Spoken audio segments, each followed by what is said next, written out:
you check the children? Show a little match sometimes. Hi, I'm Chucky. Wanna play? Sometimes. That is what You're gonna need a bigger boat.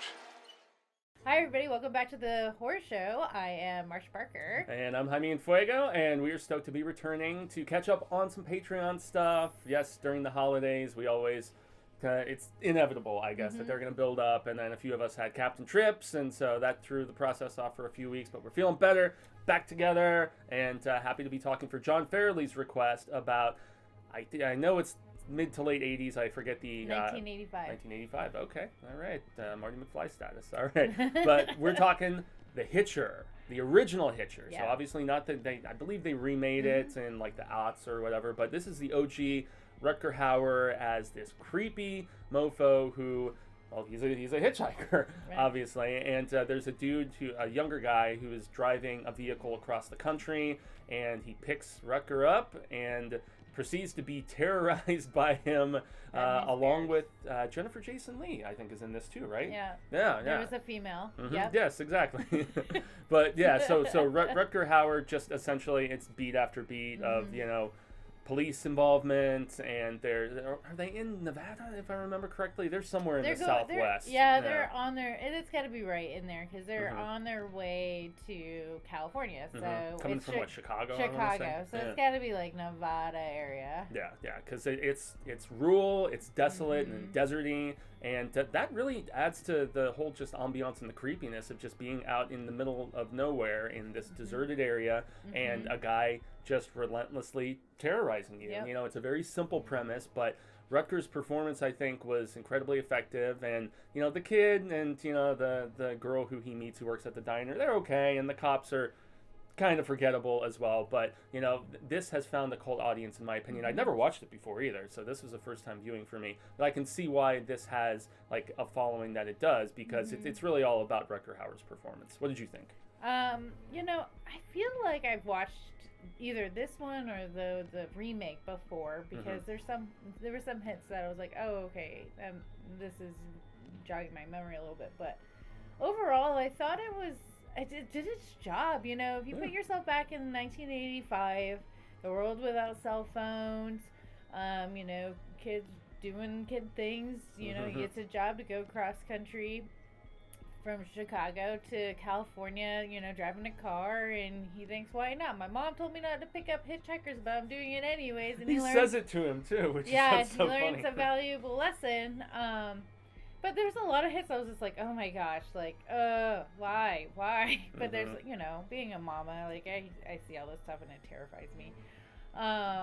In a way it didn't before, so it's interesting seeing this movie and in a parental role. Yeah, all my friends and family that have kids now, they're like, yeah, it was like a switch that was flipped in my like internal chemistry that changed things up for me. It's like putting on a different set of glasses. Yeah, it was after kid number 2 that really did it. Solidified. Yeah, like the first I'm like, yeah, whatever. Now 2, and I'm like, oh gosh, double trouble. But anyway, no, I thought, like you said, the performances, besides the villain, they were what they were. I mean, you had a good character arc for the main character, and there was a lot of like WTFs going on, and with like the cops and the situations, like they were like the whole scene with like where the cops take him in. And he's like, okay, well, we're going to hold you, whatever. And he has, like, no verifiable identity, if I remember correctly, because it's been a few weeks since I initially took it in, so, yeah. Yeah, because the Hitcher took his identity and all this other stuff, pretty much pinning everything on him. He's very sneaky, this Hitcher. Very sneaky. He's very sneaky. But, like, the whole scene where, like, the Hitcher came in and took out the whole police force and just left the kid fine, so he had to find his way out, and then magically more police show up and chase after the kid. That was kind of, like, unbelievable. Silly kinda status, like, what? Like, he just took out the whole place? Like, and it just seemed like he was very capable of murdering.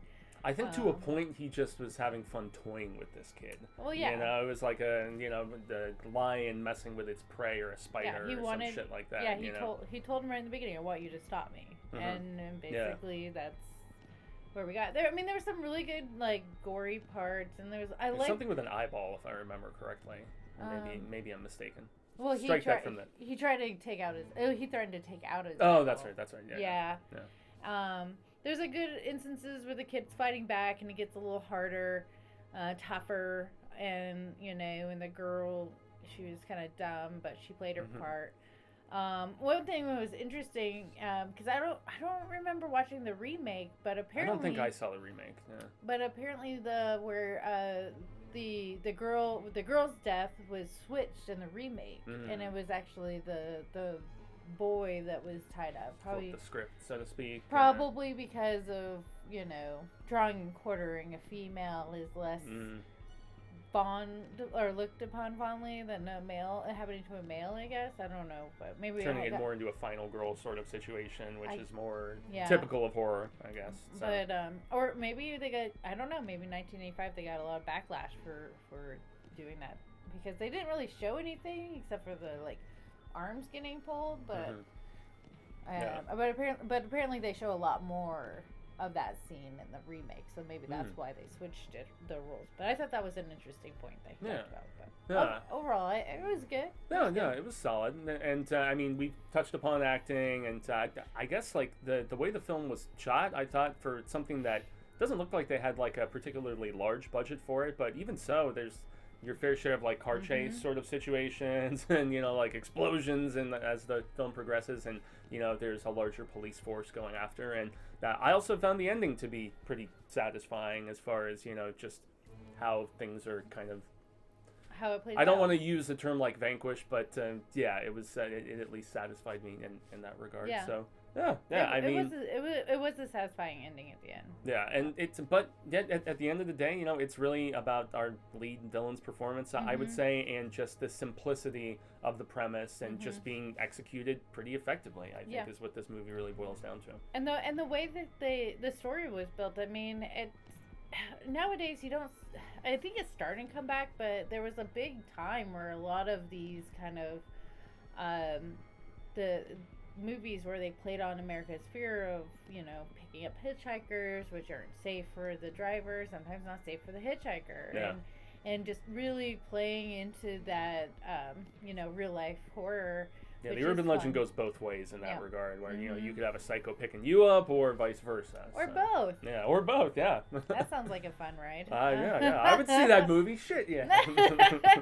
So I don't know. I thought it was well done, and it's definitely one of those older movies that really I could see holding up. I still enjoyed it. It held up for me. Yeah. 40 years later, still thinking it's worth and holding in value, and it's fun to see these places because you don't have cell phones or anything, and there's all these old gas stations and places really remote that you don't really see anymore because. Yeah, the location scouting was definitely on point as far as just giving that desolate creepiness. And I mean, to piggyback on your point, I think one of the reasons why this does still hold up is because if you're in a remote area like this, you might not be getting all your bars. You might not even have much coverage at all. So you could be in a stranded situation with no means of calling for help. And so that's why this does still maintain its effectiveness, I think. Yep, I agree. Cool.